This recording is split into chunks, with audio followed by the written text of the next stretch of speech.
La plupart des maladies, pour ceux qui le savent peut-être pas, ont des origines qu'on peut diviser en pourcentage. Donc on va être influencé à 25% par tout ce qui est environnement, la qualité de l'air et de l'eau. Ça, c'est ce qu'on ne peut pas impacter nous dessus directement, on va le subir. Et on va être influencé à 75% par notre hygiène de vie. Donc ça veut dire que c'est quand même un gros facteur sur lequel on peut agir. Et dans ces 75%, on va retrouver 50% de l'alimentation. Donc ça veut dire que 50% de votre bol alimentaire, de votre assiette, va faire le nid de vos maladies ou de votre santé, que ce soit physique, mentale ou émotionnelle. Et dans les 75%, mis à part l'alimentation, il restera tout ce qui est mouvement, tout ce qui est, si vous prenez des drogues, de l'alcool, ou si vous avez une bonne hygiène de vie, dans le sens un bon sommeil aussi, ou est-ce que vous êtes trop stressé, pas stressé, etc. Ça va avoir un impact. Alors, qu'est-ce que c'est du coup l'inflammation? Donc déjà, c'est une réaction de votre système immunitaire qui va se défendre contre une agression. Ça, c'est ça ce que c'est l'inflammation. Il y a des inflammations qui vont être nécessaires dans le corps, comme si par exemple vous vous faites une grosse blessure, votre corps il va réagir, il va avoir en fait un hématome, une blessure apparente, etc. L'inflammation qui va se créer dans votre corps va être nécessaire pour soigner la blessure. Et l'autre partie inflammatoire qu'on connaît peut-être un petit peu moins, c'est tout ce qui est inflammation dite lente, dite de bas grade, que je vais vous détailler juste après, et qui va faire que vous avez des pathologies qui se créent comme ça, mais sans forcément le savoir. C'est que 80% de votre système immunitaire se fait dans vos intestins. Des inflammations qui sont aiguës et des inflammations qui sont chroniques. Aiguës, très visibles, donc la blessure ou autre, et très chroniques, ça va passer souvent inaperçu, et que ce soit dans des bilans sanguins ou même vous, dans votre quotidien. Vous pouvez avoir des inflammations chroniques sans même vous rendre compte qu'elles sont là. Juste, vous allez le voir peut-être avec certains symptômes. Donc, il y a des maladies, comme par exemple les maladies cardiovasculaires, que ce soit de l'arthrosclérose qui va conduire à des AVC ou d'autres pathologies comme ça peut venir de l'inflammation et ça peut venir de votre bol alimentaire. Tout ce qui est obésité et prise de poids, il y a une grande partie qui va venir de l'alimentation, mais comme il y a aussi une partie qu'on ne soupçonne pas qui peut venir du psychologique et de l'émotionnel. Donc, vous pouvez avoir une parfaite alimentation et avoir quand même en fait des problèmes de poids. Donc aujourd'hui, par exemple, sur beaucoup de pathologies, de maladies auto-immunes ou de cancers, rien que de réduire les sucres industriels ou les produits raffinés dans son alimentation peut éviter des métastases ou éviter des aggravations des maladies. Autre chose que l'alimentation peut faire, c'est tout ce qui est maladies neurodégénératives, tout ce qui est asthme et allergie, tout ce qui est fibromyalgie, etc. Donc les premiers symptômes d'une inflammation des intestins, donc quand c'est juste les intestins, pas forcément encore l'inflammation sur tout le corps, ça va donner des douleurs abdominales, des ballonnements, parce que par exemple quand vous mangez des aliments qui sont pas censés être associés ensemble, ce qu'on va détailler après, ça va faire que dans vos intestins, ça va bloquer, ça va lutter et ça va fermenter. Et le fait que vos intestins ils soient en lutte comme ça et qu'ils fermentent, ça crée des ballonnements. Donc souvent pour des personnes qui ont des intolérances, comme le gluten ou d'autres choses, et ça va créer justement plein de douleurs que vous ne savez pas forcément d'où ça vient. Diarrhée et constipation, ça je pense que vous le savez, tout ce qui peut être fatigue ou fatigue chronique aussi, ça peut venir de votre alimentation. Parce qu'une bonne alimentation va faire que vous gardez votre énergie, votre quota énergétique tout au long de la journée. Une mauvaise alimentation peut faire que vous vous réveillez le matin, vous êtes fatigué, et que même après un repas, vous soyez complètement épuisé. Les coups de barre après le repas et tout ça. La raclette aussi, ouais, clairement. Et les troubles cutanés aussi peuvent venir du coup de l'inflammation des intestins, comme des mycoses. Mycose d'ailleurs, pour la petite astuce, vous retenez mycose dysbiose, c'est une disharmonie des intestins. Dès qu'il y a une mycose, il y a forcément une problématique ici. Et tout ce qui est douleur chronique, ça va en fait l'accentuer. Peu importe la douleur et peu importe le type de maladie. Et encore plus si effectivement vous avez des maladies qu'on dit inflammatoires. Donc tout ce qui se termine en it, par exemple. Arthrite pour l'inflammation des articulations, gastrite, bronchite, etc. Comment vous détectez l'inflammation dans votre corps? Le premier moyen, le plus évident, ce serait d'aller faire un bilan sanguin. La chose à savoir, c'est que souvent, quand les médecins vont rechercher les marqueurs inflammatoires, ils vont regarder la protéine C réactive. Donc ça s'appelle CRP dans vos prises de sang. Et ça, en fait, c'est lié du coup au foie. Sauf que, on va dire que quand on a une blessure, une grosse blessure, on va retrouver 100 mg par litre de sang de taux de CRP. Donc là, c'est énorme. Ça se voit sur le bilan sanguin. Par contre, quand il y a une inflammation des intestins, ça va être de 2 à 5 mg par litre de sang. Et pour la plupart des médecins, ça passe complètement inaperçu. Donc vous pouvez avoir des inflammations dites de bas grade et que ça se verra pas forcément sur votre prise de sang, en tout cas en recherchant la CRP. Ok? Donc par exemple pour vous en info, si vous voulez savoir si votre alimentation elle vous cause de l'inflammation ou si votre corps est inflammé, je vous conseille de regarder plutôt le profil d'acide gras. Vous demandez au médecin dans la prescription de la prise de sang de vous mettre ça. Ça va mesurer le taux, le ratio entre oméga 3 et oméga 6. Et les oméga 3, c'est ce qui va être anti-inflammatoire, et oméga 6, c'est ce qui va être pro-inflammatoire. Donc si vous avez plus d'oméga 6 que d'oméga 3 dans vos prises de sang, vous avez de grandes chances que vous avez un état inflammation chronique bas grade. Et l'autre test qui sera très important, c'est de vérifier la perméabilité de vos intestins. Parce que ça, si vos intestins ils sont poreux, pour ceux qui n'ont peut-être pas cette notion, c'est quand la paroi intestinale, du coup, elle va laisser passer des bactéries ou des choses qui ne sont pas voulues en dehors de la paroi, ça va créer de l'inflammation dans les intestins. Et ça, pour le vérifier dans les prises de sang ou les tests, ça va être demander en fait le test de perméabilité qui s'appelle le test à la zonuline. Les autres conséquences de l'inflammation, et qui ça normalement sont vraiment moins bien connues, c'est tout l'aspect émotionnel et psychologique. Donc ça, dans l'idée, quand vous avez par exemple une mauvaise régulation de votre humeur, ou pour toute personne qui peut faire des yo-yo émotionnels, qui peut passer d'un coup d'une très bonne humeur à une très mauvaise humeur sans aucune raison, c'est pas forcément toujours lié à votre état psychologique. Ça peut être lié à vos intestins. Pourquoi? Parce qu'en fait, la plupart peut-être d'entre vous savent qu'il y a un lien psychosomatique, donc c'est l'influence de votre cerveau sur vos intestins. Donc par exemple, vous vous sentez stressé, vous avez peut-être mal au ventre, ou vous n'avez pas envie de manger, etc. Ça c'est ok. Il y a l'autre lien qui fonctionne et qui est le plus important, c'est le lien somato-psychique.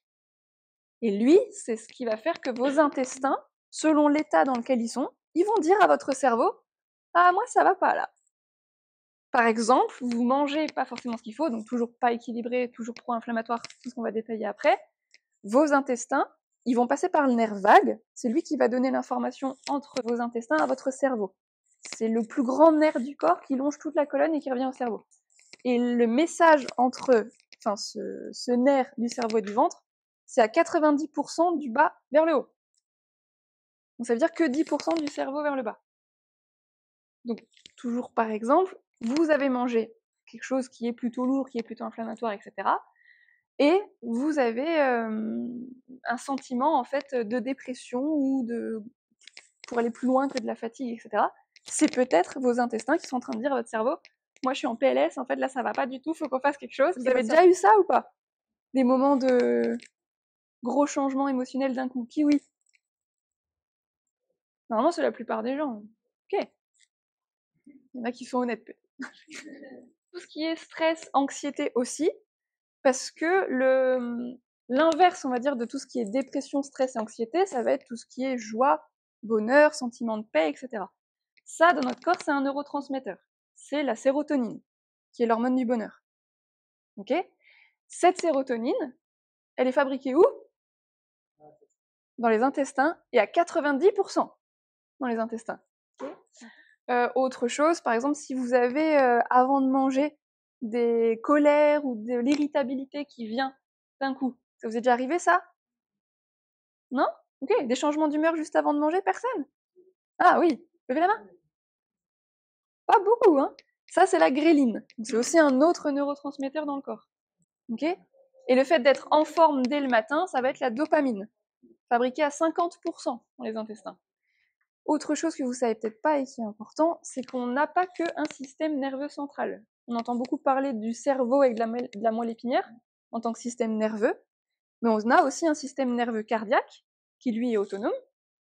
Par exemple, dans le ventre des mamans in utero, le bébé il a son système cardiaque qui va fonctionner avant le cerveau. Alors que ça, pour la plupart des gens, c'était pas normal. Ça devait être le cerveau, le chef un petit peu de tout.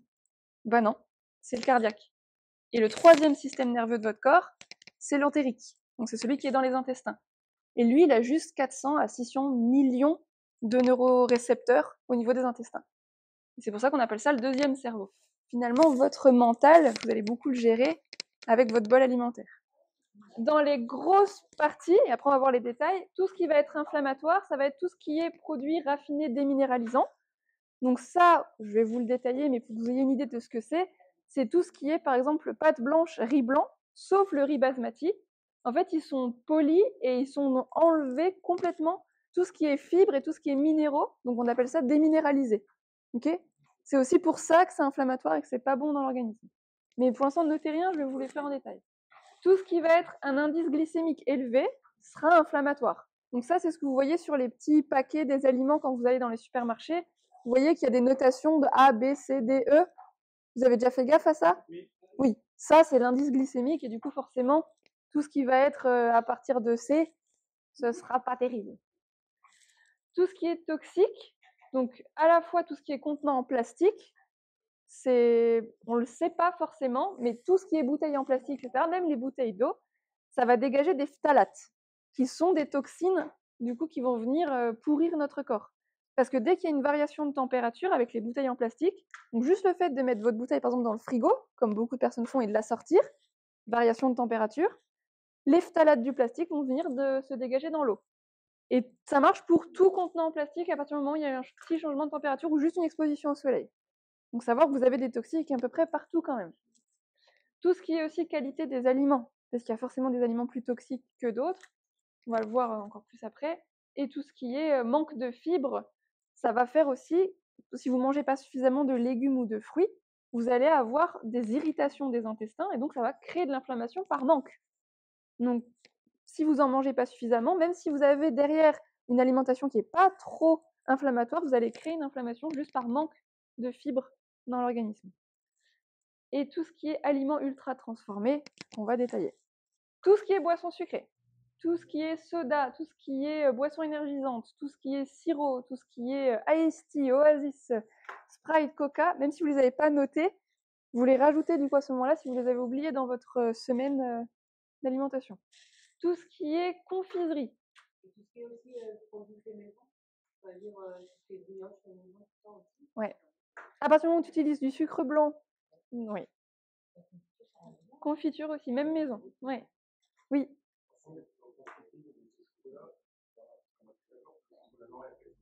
Ça dépend à combien de pourcents. Le chocolat noir classique, si tu n'es pas au-dessus de 70 à 80%, ce sera du sucre. Ok? Et même les chocolats à 72% contiennent des bons grammes de sucre. Hein. Ça reste du sucre. Là, pour l'instant, je ne vous dis pas les quantités. Je vous dis là où il y a du coup de l'inflammation. On est d'accord qu'un chocolat noir à 70% sera bien moins grave qu'un pain au chocolat. Tout ce qui est sauce sucrée, ketchup, sauce barbecue, sauce salade, etc. Tous les céréales du petit déjeuner, tous. Barre de céréales, barre énergisante et tout ce qui est jus de fruits. Parce que même s'il y a marqué jus de fruits sans sucre ajouté, c'est pasteurisé. Et à partir du moment où les fruits sont pasteurisés, ils se transforment du coup en glucose. Donc graisse saturée, tout ce qui est viande transformée. Saucisson, bacon, charcuterie et le jambon aussi. Même le jambon de poulet. Eh ouais. Après, on est d'accord qu'il y a du plus grave au moins grave, que le jambon de poulet sera un peu moins grave, mais reste quand même inflammatoire. Le jambon de volaille par rapport à la saucisse, oui. Le jambon de porc, il sera inflammatoire. Non, après tu pourrais encore détailler. J'ai pas fait la psychopathe à ce point-là. Oui. C'est l'un des pires les steaks hachés. Testez. Et c'est vous qui ferez votre avis sur votre corps parce qu'on est chacun différent. Là, la plupart des élevages d'animaux, à moins que vous ayez votre propre élevage dans votre ferme et que vous nourrissez pas vos bétails avec des OGM, des produits transformés, des antibiotiques et tout le bordel là, ok, c'est mieux. Mais la plupart des industries, et si vous achetez votre viande dans des commerces, pas forcément dans le local et pas forcément de la bonne manière, les porcs, les vaches, etc. sont tous nourris avec des antibiotiques, avec des OGM, avec du soja. Et tout ça, c'est des gros perturbateurs endocriniens. Et c'est du coup pas de la bonne acide aminé comme on en a besoin. C'est du coup pro-inflammatoire. Au moment où l'animal meurt, toutes ces bactéries ne sont plus maintenues par l'homéostasie du corps. Donc elles traversent la paroi intestinale. D'office, hein. Et toutes ces bactéries en putréfaction viennent dans la chair de l'animal. Qu'est-ce qu'on mange? La chair de l'animal. Donc, sans pour autant dire qu'il faut plus en manger, parce que c'est pas l'idée, moi je suis toujours pour l'équilibre. Je vous dis juste que par exemple, si vous en mangez tous les jours, voire plusieurs fois dans votre semaine, bah, vous allez en fait augmenter votre taux inflammatoire, peu importe. Ouais, clairement. Et ça va justement dépendre de pas mal de critères, et c'est pour ça qu'en médecine chinoise ou dans d'autres médecines parallèles, on va prendre la personne dans sa globalité. Parce qu'effectivement, il y a des personnes qui vont être hyper sensibles à plein de choses et d'autres personnes qui vont manger raclette, choucroute et je sais pas trop quoi toutes les semaines, ça va rien leur faire. Donc ça, on n'est pas égaux, ça c'est clair, mais il y a quand même des pourcentages qui s'appliquent pour tout le monde. Et à partir du moment où vous avez juste quelque chose qui vous dérange, comme de la fatigue, des pathologies, des maladies, etc., bon bah là, regardez ça. Si par contre tout va bien, aucun problème physique, aucun problème émotionnel, aucun problème psychologique, bah restez comme vous êtes.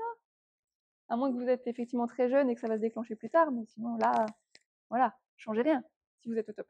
Précision pour le saumon. Qui mange encore du saumon? Ouais. C'était mon poisson préféré. Jusqu'à ce que j'apprenne quelque chose. Et je voudrais vous le partager aujourd'hui parce que ça passe pas sur les réseaux, sur internet ou nulle part. Et je comprends même pas en fait pourquoi c'est pas encore révélé aujourd'hui. Donc juste je vous le partage. Le saumon d'élevage, ça n'existe plus. Tous les saumons d'élevage, dits d'élevage, en fait, sont des saumons qui sont élevés dans des genres de parcs, exactement, des bassins dans l'eau de mer, certes, mais ça reste pas sauvage.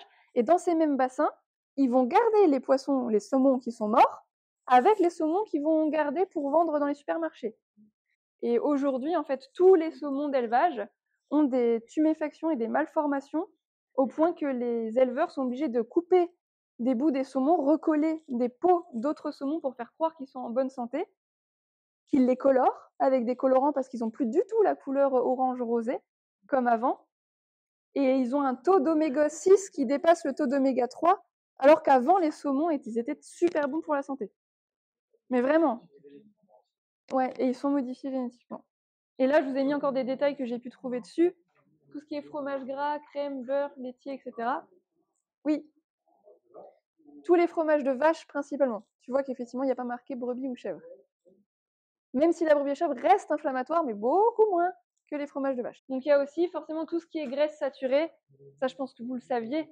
Tout ce qui est frites, tout ce qui est hamburger, tout ce qui est huile de palme, nuggets, poulet, poisson pané, pizza, tacos, burrito. Tout ce qui est la plupart du temps très bon pour le palais ne sera peut-être pas très bon pour les intestins. Tout ce qui est gluten et féculent. Tout ce qui est pain blanc raffiné, tout ce qui est pâte blanche raffinée, tout ce qui est riz blanc sauf le basmati, tout ce qui est pain complet, tout ce qui est pâte complète, tout ce qui est riz complet et tout ce qui est céréales sucrées. Même le pain complet. Et ouais, c'est pas de l'enlever complètement. Rappelez-vous, tout ça, l'idée n'est pas de tout enlever, mais de mesurer. Donc si par exemple vous avez un jour du pain complet, un jour de la pizza, un jour de la charcuterie, un jour machin, bah oui, vous avez tous les jours quelque chose d'inflammatoire. Et l'idée, ce serait de trouver l'équilibre dans votre semaine pour qu'il n'y ait pas tous les jours un produit inflammatoire. En moyenne, si vous avez 3 jours dans la semaine où vous avez effectivement des produits inflammatoires, ça ira si justement le reste de la semaine, les 4 autres jours de la semaine, vous êtes équilibré. Ouais. Parce que le corps, il fonctionne en jauge. Donc si vous avez par exemple votre taux d'inflammation qui est là, on va dire au maximum dans la jauge, et que vous rajoutez tous les jours un produit inflammatoire, la jauge, elle ne descend pas. Parce que malheureusement, et c'est mal foutu, et je suis d'accord, c'est pire de manger tous les jours un tout petit bout de fromage ou un tout petit bout de charcuterie que de manger une raclette tous les 15 jours dans l'organisme. Et ouais. Parce que ce ne sera vraiment pas la quantité qui va compter, mais la répétition et la qualité des aliments au quotidien. Parce que si par exemple vous mangez la raclette, mais à côté vous mangez super bien, bah, votre taux inflammatoire il va descendre. Donc même si vous mangez une raclette, ça sera beaucoup mieux assimilé et digéré dans votre organisme. Donc par exemple, si vous mangez 5 jours sur 7 super bien, que le week-end vous vous lâchez sur tout ce que vous voulez, c'est ok. Tout ce qui est aussi alcool et café sera forcément inflammatoire. Juste un petit point sur le café, si vous en prenez que 1, voire 2 dans la journée et que c'est pas le matin, c'est ok.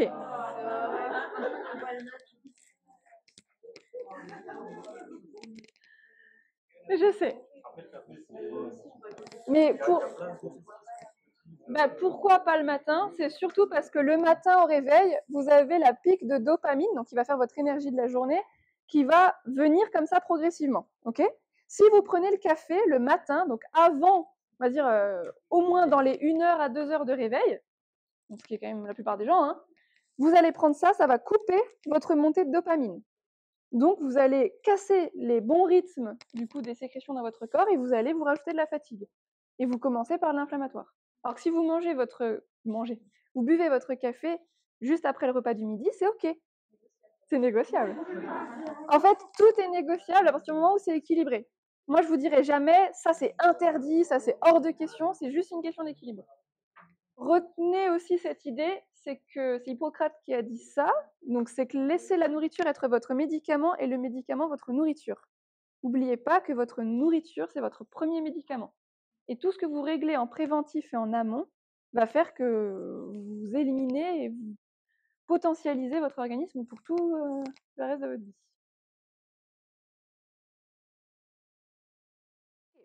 Première astuce, tout ce qui est fruits, vous ne les mangez pas juste après le repas.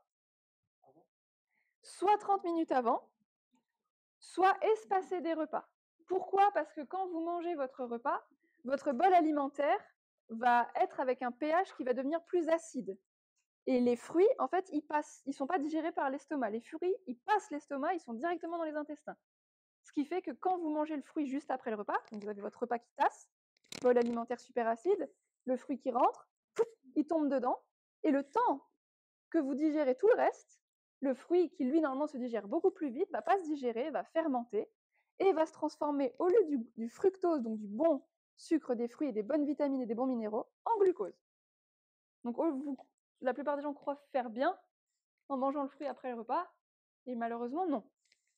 Mais si vous voulez faire un repas que de fruits, c'est super, ça il n'y a aucun souci. Deuxième, c'est les bonnes associations alimentaires. Ok? Dans l'organisme, ce que je vous expliquais avec le bol alimentaire, c'est qu'on a des enzymes différentes pour digérer les aliments. Tout ce qui va être protéines fortes va demander des enzymes acides. Okay? Tout ce qui va être féculent fort ou féculent faible, va demander des enzymes basiques. La plus grande loi chimique à retenir au niveau alimentaire, c'est que deux enzymes de nature opposée ne peuvent pas fonctionner en même temps. Donc dans votre alimentation, si vous mangez des protéines fortes avec des féculents forts, donc vous mangez par exemple, comme la plupart des gens, hein, des pâtes avec de la viande, des pâtes avec des lardons, des pâtes avec des boulettes de bolognaise, etc., etc., vous allez avoir cette association-là, enzyme acide, enzyme basique, votre corps il va lutter. Et du coup, c'est ça qui ralentit votre digestion et c'est ça qui fait des coups de barre, des fatigues et de l'inflammation par fermentation dans vos intestins. Juste par mauvaise association. Du riz, donc par exemple du riz et des lentilles, ça c'est super bon pour l'organisme. Il n'y aura pas de souci inflammatoire. Vous allez créer dans votre corps la chaîne de molécules qui va produire de la protéine. Donc c'est pour ça qu'il n'y a pas beaucoup besoin des protéines animales quand on sait bien associer en fait juste les bons féculents avec les bonnes légumineuses ou autres. Oui. Pro-inflammatoire parce qu'à partir du moment où c'est cuit et grillé, ça d'ailleurs je crois que je vous l'ai mis juste après, les cuissons, comme ça je te réponds en même temps pour ça. Tout ce qui va être cuit, grillé et qui va être à la poêle où vous voyez un petit peu du noir apparaître ou de ça, c'est pro-inflammatoire. Parce que c'est comme c'est une glu qui va se former dans l'organisme, c'est des toxines et ça s'élimine vraiment pas facilement dans l'organisme. Donc ça traîne longtemps avant d'être éliminé. Donc ça, je vous préconise tout ce qui est cuisson à la vapeur ou cuisson douce. Les alternatives au sucre, donc par exemple, pour enlever le plus possible tout ce qui est sucre inflammatoire, vous pouvez prendre du sirop d'agave, du sucre de coco pour vos gâteaux, du miel, même si le miel reste sucré, il sera toujours moins sucré que du sucre blanc. Donc ça reste ok. Et un peu moins connu, c'est tout ce qui est yacon et dattes. Vous pouvez extraire en fait des sucres de ça et ça remplace beaucoup de choses dans l'alimentation. Sucre roux sera à peine mieux que le sucre blanc. Les alternatives aux protéines, donc forcément je vous ai mis des trucs végétariens, c'est le plus facile pour s'apporter de la protéine sans réfléchir à quelles associations d'aliments faire. Mais comme dit, vous faites lentilles et riz et vous avez une bonne dose d'acides aminés, pas équivalent à un steak, mais vous mangez derrière un petit peu de graines, des noix, des amandes, des noisettes et vous avez en fait ce qu'il faut en protéines. Hein. Mais bon, voilà, pour info, bien sûr, tout ce qui est tofu, seitan, tempeh, et un petit peu moins connu, les algues wakame et les graines germées. Ça, c'est des bonnes sources de protéines. Et tout ce qui est alternatif justement à tout ce qui est protéines, donc c'est ce que je vous expliquais avant, c'est des questions d'association. Il faut juste le savoir. Donc par exemple, quand il y a le dal indien, je ne sais pas si vous connaissez ce repas, il est super bon. Et c'est un mélange effectivement de riz et de lentilles corail. Donc vous allez avoir la bonne association, pas d'inflammation et les bonnes protéines. Les alternatives aux produits laitiers, donc forcément pour tout ce qui est crème, vous allez prendre les crèmes de coco ou autres crèmes végétales. Donc il y a des crèmes de riz, il y a des crèmes de soja, etc. Soja, petit bémol, effectivement il y a des perturbateurs endocriniens dedans, ça restera toujours moins de perturbateurs endocriniens que de la crème de vache. Hein. Qui est lait végétal pour remplacer le lait de vache par exemple, et éventuellement tout ce qui est fromage dans les rayons vegan, si vous voulez goûter, il y a des belles choses à trouver. Sans pour autant enlever complètement le fromage de votre alimentation. Hein. C'est vos choix, vos budgets, enfin tout reste harmonisé quoi. Mais l'algue wakame va être un super anti-inflammatoire aussi, et riche en iode et plein d'autres bonnes choses pour la santé. Et le thé vert sera bon, mais attention, en dehors des repas. Parce qu'avec certains aliments, le thé vert va empêcher l'assimilation du fer dans l'organisme. Donc juste en dehors des repas, le thé vert, pas le matin. Je sais, ouais. Comme des tisanes, par exemple. Juste pas des thés. À moins, si vous mangez en même temps, ouais, pas de thé, pas de café. Des tisanes. Si par contre vous mangez pas le matin, un thé vert, c'est ok. Et les bonnes associations aussi, ça c'est juste des petites astuces que je vous ai mis en plus. Si par exemple vous faites des lentilles vertes, rajoutez du citron, parce que ça va aider l'absorption du fer dans le corps, de la lentille. Quand vous... Ouais, du citron, ouais. Quand vous mettez du poivre dans l'alimentation, le poivre seul a un petit peu un côté pro-inflammatoire. Mais vous ajoutez du curcuma avec, et ce sera anti-inflammatoire. Les œufs et les épinards font aussi une super synergie pour, booster la dopamine et pour le faire dans le quotidien. Bah là, tout ce qui est anti-inflammatoire classique, hein, mais bon, forcément le gingembre, le curcuma et l'ail, j'ai oublié de vous mettre les noms en dessous, ça va être des anti-inflammatoires que vous pourrez rajouter dans chacun de vos plats. Pas de limite à ça. Ça a plein de vertus. Tout ce qui est aussi anti-inflammatoire, peut-être que vous savez un petit peu moins, les myrtilles, les amandes et le grenat. Et les bonnes sources aussi d'anti-inflammatoires, donc forcément tout ce qui est vitamine A, D, E, K, C, B, donc carottes, épinards, oranges, myrtilles, tout ce qui contient du magnésium, du zinc, du sélénium, tous les antioxydants, donc tout ce qui est des caroténoïdes, donc bien sûr dans la carotte, les flavonoïdes, les acides gras monoinsaturés et surtout l'oméga 3. Et les bonnes sources du coup d'oméga 3, ce que tu me posais comme question là, avant. Donc les petits poissons, pas le saumon, par exemple, maquereau, sardines, juste maquereau, ça dépend s'il y a la sauce crème, je sais plus trop quoi, voilà. Mais voilà, tous les petits poissons gras restera une très bonne source d'oméga 3. Tout ce qui est graines de lin, tout ce qui est graines, huile de colza et graines de chia. Donc dans les grandes huiles, l'huile de tournesol, c'est la pire. Et derrière, bien sûr, tout ce qui est bonne hygiène de vie va aider à ce qu'il n'y ait pas d'inflammation dans votre corps. Donc forcément, apaiser le stress, avoir des moments de détente et des moments de repos et suffisamment aussi d'équilibre à ce niveau-là. Bien bouger, donc forcément je vous ai mis des yoga et des torsions parce que je vous ai mis des choses douces. Maintenant, si vous faites du sport, oui, bien sûr que ça va compter. Mais une régularité juste de la marche tous les jours, ce sera déjà suffisant pour avoir le bon rythme dans le corps. Bien respirer. Vous avez peut-être entendu les fréquences cardiaques ou la cohérence cardiaque. Ça vous parle ? Ça, pourquoi ça marche? C'est aussi parce que je vous expliquais avant, en rapport avec les centres nerveux du corps. Comme ils vont pouvoir s'autoréguler, si vous faites de la cohérence cardiaque, ça va pouvoir apaiser du coup le système nerveux, donc apaiser la sécrétion de cortisol dans l'organisme et donc réduire votre stress. Et savoir aussi que tout ce qui est respiratoire, c'est le seul autre moyen d'accès d'éliminer des toxines du corps en dehors du sport. Aller se promener en forêt et prendre le soleil va aussi éliminer beaucoup de stress dans l'organisme. Et chanter va aussi permettre de faire des vibrations dans le corps et donc du coup de ralentir le système nerveux, activer le nerf vague et vous apaiser. J'ai une question Oui. encore pour parler d'alimentation et tout. Est-ce que vous pouvez me faire un plat type matin, midi, soir du moment que vous me conseillez? Pour la saison, Ouais. par exemple? Voilà, pour moi ça. Ouais, ok. Ben, matin, par exemple, vous faites un gros bol de fruits et mettez dedans tout ce que vous pouvez aimer en graines, donc des amandes, des noix, des noisettes, etc. Et vous rajoutez par exemple des dattes. Et la date, les noix, ça va être la protéine, les fruits vont être le fructose, et le cerveau le matin se nourrit du fructose du fruit qui se transforme en glucose, c'est l'aliment principal du cerveau. Et plus la noix, la date en protéines, vous avez la sécrétion pour la dopamine, et vous avez de quoi bien démarrer la journée. Mais le bon bol, hein, pas de fruits. Truc bien. Et si vous voulez, par exemple, ouais. Et si vous voulez vraiment, par exemple, quelque chose qui tient après un peu plus ou plus de protéines pour certains, vous pouvez largement mettre des œufs avec, c'est ok. Une assiette, quoi. Ouais, vas-y, tous les fruits que tu veux.